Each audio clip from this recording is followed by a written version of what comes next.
Kemudian yang khonifuddin, azakumullah, ini tentang adab kepada Rasulullah SAW. Kemudian juga dianjurkan kita untuk banyak salawat kepada Rasulullah SAW.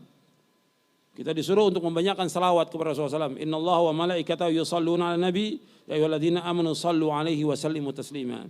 Sesungguhnya Allah dan malaikatnya bersalawat kepada Nabi. Wahai orang beriman, salawat dan salamlah kepada beliau. Allahumma salli wa sallim wa barik ala nabiyina Muhammadin wa ala alihi washabihi ajmain. Kalau kita tadi saya sebutkan tentang masalah orang mengadakan yang baru dalam agama bid'ah. Atau kita menegur tentang orang mengadakan selawat-selawat yang bid'ah. Ketika kita melarang orang berbuat bid'ah atau mengadakan selawat yang bid'ah, bukan berarti kita melarang orang berselawat. Tetap selawat dianjurkan setiap waktu. Bahkan kalau kita lihat orang-orang yang mengajarkan hadis Nabi, orang yang paling banyak selawat kepada Rasulullah SAW. Yang kita larang selawat yang bid'ah. Begitu ketika melarang perayaan Maulid Nabi, dianggap kita nggak cinta kepada siapa? Nggak cinta kepada Rasulullah. Padahal konsekuensi cinta itu dengan ittiba kepada beliau. Jadi dianggap oleh mereka apa? Mengharamkan apa?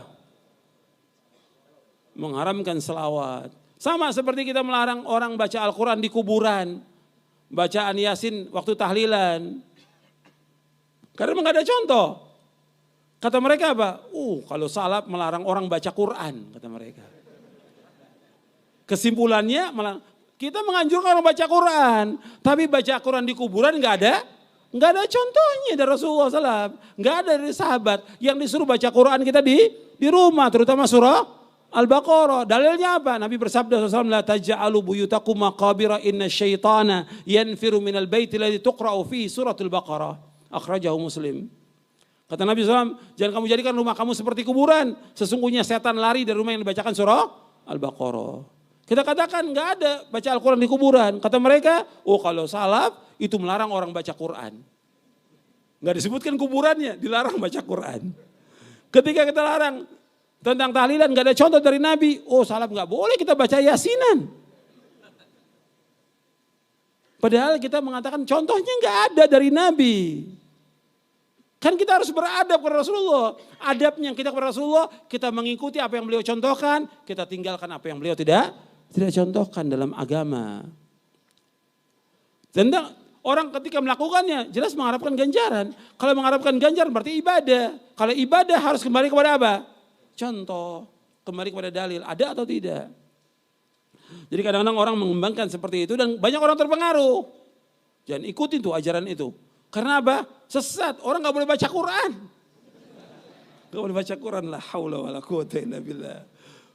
Padahal Allah menyuruh kita baca Quran. Nabi SAW menyuruh kita baca Quran. Iqra'ul Quran. Fa innahu ya'ti yawmal qiyamati syafi'an li ashabihi.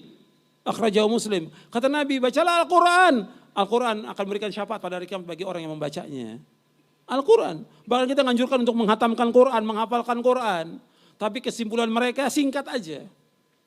Kesimpulan mereka yang singkat ini diikuti oleh dai-dai yang sudah menyimpang. Gitu. Kita mengharamkan ini, mengharamkan. Apa bedanya dengan ahlul bid'ah itu? Kita larang jangan berbuat ini bahaya, ini fitnah, haram katanya. Kita larang begini, tujuannya nasihat. Dijawab apa? Itu mengharamkan, nggak boleh mengharamkan. Justru kita melarang itu untuk kebaikan, maslahat buat dia dan maslahat buat umat. Jadi sekarang gayanya mengikuti siapa? Mengikuti cara-cara ahlul bid'ah. Selanjutnya, tentang salawat ini antum bisa lihat, saya bawakan contoh-contoh yang lengkap dan juga salawat yang mudah, yang bisa dibaca setiap waktu oleh kita. Dan semuanya salawat itu enggak ada lafaz sayyidina, tidak ada. Di sini saya bawakan contoh-contohnya tentang salawat.